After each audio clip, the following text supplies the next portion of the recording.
Jasmin Moghbeli serves as the commander of the Crew-7 mission, her first flight to the International Space Station. She dreamt of traveling to space as a child and even dressed as the first woman in space for a sixth-grade book report at her elementary school in New York. In my mind, as I remembered it, I really looked like an astronaut.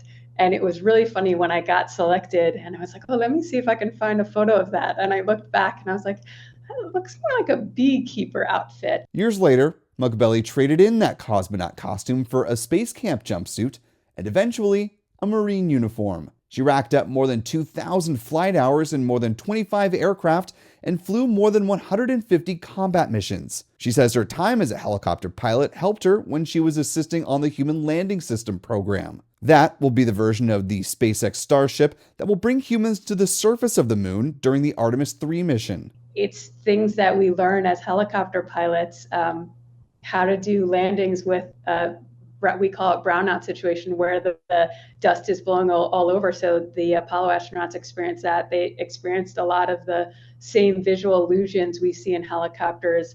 2017 was a big year for her. That was when Major Jasmin Moghbeli became an astronaut candidate. As one of 13 members of the so-called Turtle class, she trained rigorously until graduation day in 2020. Now she is leading a fully international crew into orbit, with each seat of the SpaceX Crew-7 spacecraft representing a different nation. Moghbeli herself will become the first professional Iranian-American astronaut to fly to space. Anytime we are adding diversity to who is flying in space, I think we're opening the door for the future generation, for more people to believe they can do this as well. Two of Moghbeli's biggest fans will wish her well on her journey to space.